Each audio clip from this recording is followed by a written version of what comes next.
नमस्कार twinkle kitchen को आपण मानक स्वागत। मु आज आपण मानक पई कम तेल रे चूड़ा भजा बनैबी।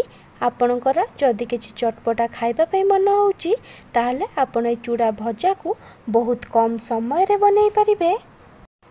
जदि आपनकु मोर रेसिपी भल लागिबो ताहले आकु लाइक करिवे, आपनक सांग मानक सहित शेयर करिवे।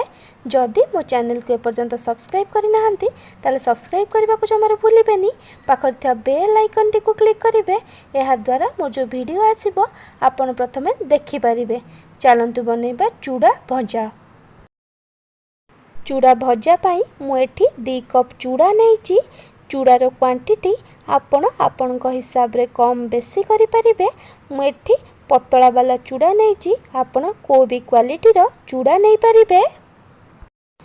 मु एठी गैस रे गोटे कढ़ाई बसई गरम होबा को रखितली। कढ़ाई भल भाबे गरम होला परे आमे एथिरे चूड़ा को देई दबा। चूड़ा को आपण गोळे गोळे लो फ्लेम रे 5 रु 6 मिनिट पर्यंत भाजिबे।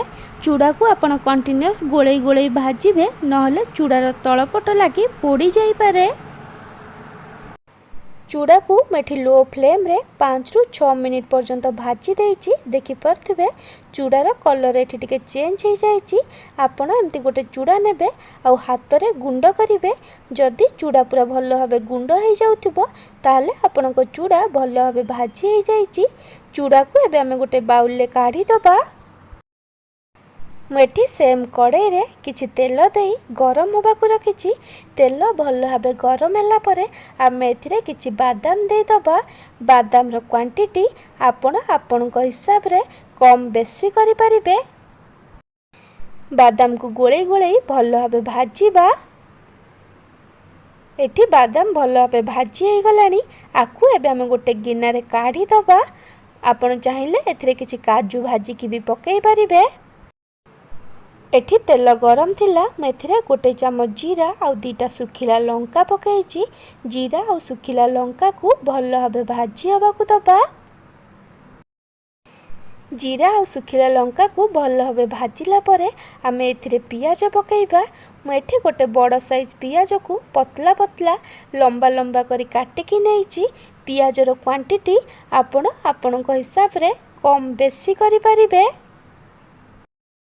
मेठी 10 रु 12टा भृसंग पत्र नेइची। एथिरे एबे हम भृसंग पत्र पकेई दबा आ सब को भल भाबे मिक्स करी आमे को भाजीबा।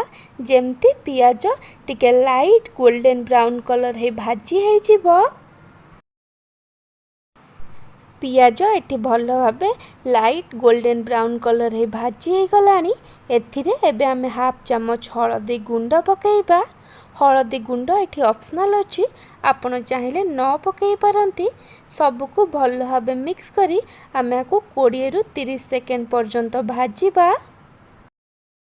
20 रु 30 सेकेंड परे आमे एथिरे भाजी की रखिथिबा चूड़ा को देई दबा। भाजी की रखिथिबा बादाम को देई दबा।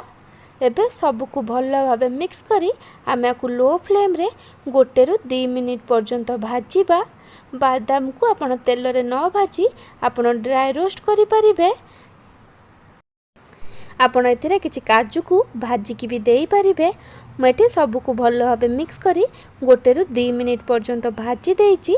एथिरे एबे हम स्वाद अनुसार लूण पकेइबा आ सब को भल भाबे मिक्स करि दबा। सब को भल भाबे मिक्स कला परे आमे गैस बंद करि दबा। मेथिरे किछि मिक्सर पकाउची। आपण मिक्सर जगह रे आलू भुजिया पकेई परिबे, नहले छणा सेउ पकेई परिबे। एबे सब को भल भाबे मिक्स करि दबा। चटपटा चूड़ा भजा एबे रेडी हे जाइची।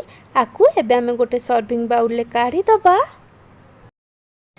जदि आपनकु एही रेसिपी भल लागिथिबो ताले आकु लाइक करिवे, आपनक सांग मानक सहित शेयर करिवे।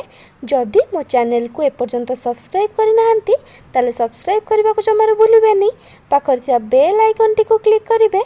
या द्वारा मो जो वीडियो आसीबो आपण प्रथमे देखि परिबे। Thank you for watching.